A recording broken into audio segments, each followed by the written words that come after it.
భాషని వాడుక భాషలో తీసుకొస్తున్నాం అనుకుంటున్నాం, కానీ దానికంటే ముందు ఆయన సవర భాష కోసం ప్రయత్నం చేసిన వ్యక్తి. సవర భాష కోసం ఆయన ఎన్ని సంవత్సరాలు వదిలేశారు ఆయన జీవితాన్ని.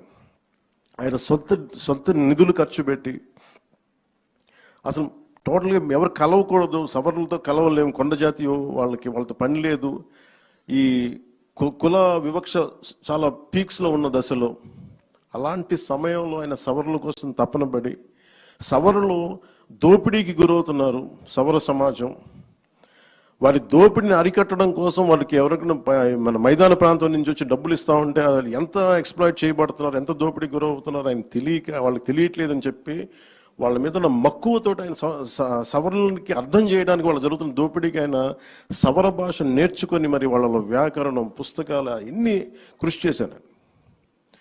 అలాంటి వ్యక్తి, అలాంటి మహానుభావుడు.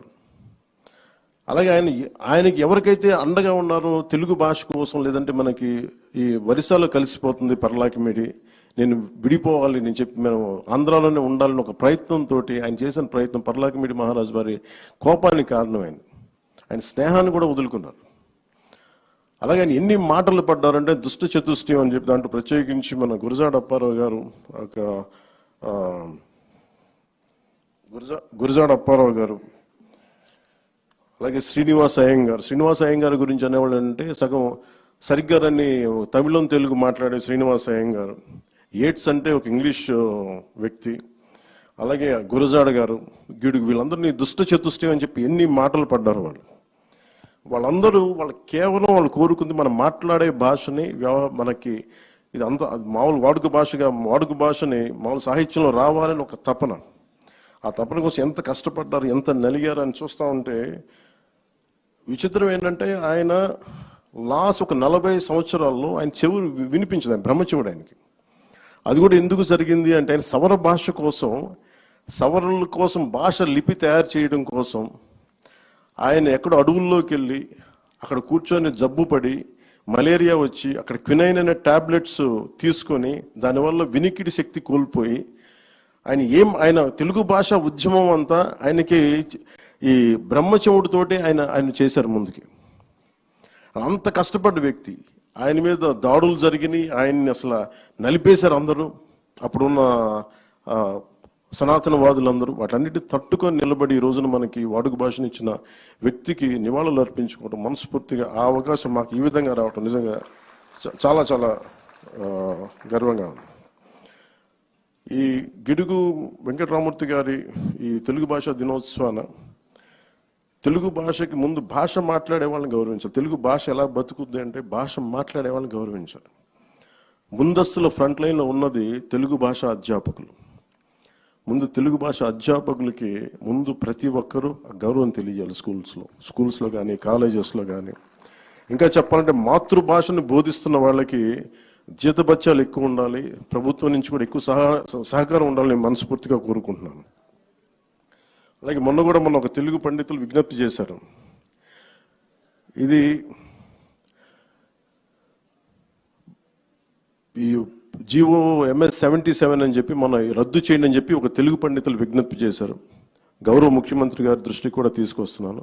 ఈ జీవో MS 77ని రద్దు చేయమని తెలుగు పండితులు అందరూ కోరుకుంటున్నారు సార్. ఒకసారి మీ దృష్టికి తీసుకొస్తున్నాను. ఇది భాషా పండితులకి తీవ్రమైన అన్యాయం జరుగుతుందని చెప్పి MA Telugu main subject optional సబ్జెక్ట్గా తీసుకున్న వారికి కూడా వాళ్ళు ఈ చాలా సమస్యలు ఉన్నాయి నా దృష్టికి తీసుకొచ్చి అది కూడా ఒకసారి మీ దృష్టికి తీసుకొస్తా ఉన్నాను. ఇది ప్రత్యేకించి మేము కోరుకుంటాను, నేను వ్యక్తిగతంగా తెలుగు భాష నేను పూర్తి తెలుగులో మాట్లాడడానికి ఆంగ్ల పదాలు లేకుండా తెలుగు మాట్లాడాలంటే ఎంత నలుగుతున్నాను నాకు అర్థమవుతుంది. ఇబ్బందిగా ఉంటుంది. ఒక ఇంగ్లీష్ పదం లేకుండా అదే మరాఠీ తీసుకుంటే ఒక్క ఆంగ్ల పదం లేకుండా మరాఠీ మాట్లాడచ్చు. తమిళ్ తీసుకుంటే నేను చాలామంది తమిళులతో మాట్లాడుతూ ఉంటే వాళ్ళు ఒక క్రమ పద్ధతిలో ఆంగ్ల పదాలు మేము వాడం, పూర్తి శుద్ధ తమిళ్ ఉండాలని చెప్పి వాళ్ళు కొత్త పదాలు కనిపెట్టి దానిని ప్రతిసారి దాని ప్రాచుర్యంలోకి తీసుకొస్తారు. మనం అంత ప్రయత్నం చేస్తామో లేదో తెలియదు, నాకు తెలియదు కానీ అంత కుదురుదో లేదో తెలియదు కానీ మనకున్న మాండలికాలు మనకున్న దీనివల్ల ఖచ్చితంగా మాతృభాషకి మటుకు మనం చాలా పెద్దపీట వేయకపోతే మనం చేతులు మనమే నాశనం చేసుకునే వాళ్ళం అవుతాం.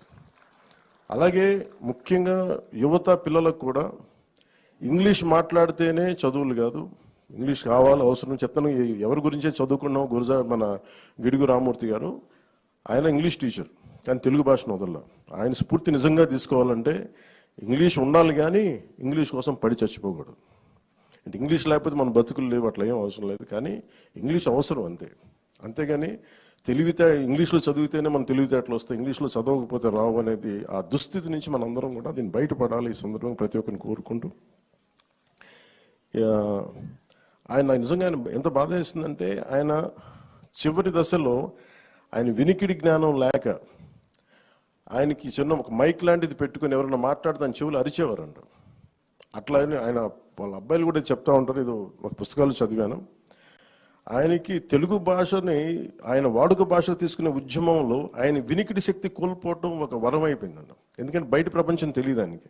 ఏమనుకున్న ఆయన ఆయన భావ తీవ్రతని ముందుకు తీసుకెళ్ళిపోయారు. ఆయన ఒక్కడు సింగిల్ హ్యాండెడ్గా ఈ రోజున తెలుగు భాష మనకు వచ్చింది, దొరికింది, వ్యవహారికంగా తీసుకొచ్చారంటే ఒక్కడు చేశాడు ఆయన.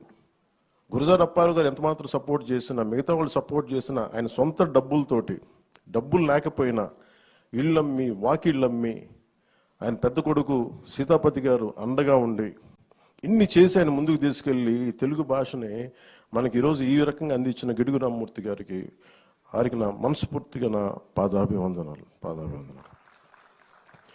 నా కోరిక కూడా ఒకటి, మీ అందరికీ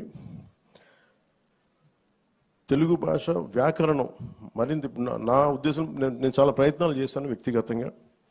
సూర్యరాయేంద్ర నిఘంటువుని 80లో ప్రచురించారు. తర్వాత మళ్ళీ దాన్ని రావటం మానేసింది. పిఠాపురం మహారాజు వారు 7 సంకలనాలు ఉండే, 7 వాల్యూమ్స్. ఆ తర్వాత దాన్ని వదిలేసాం. నేను ప్రయత్నం కూడా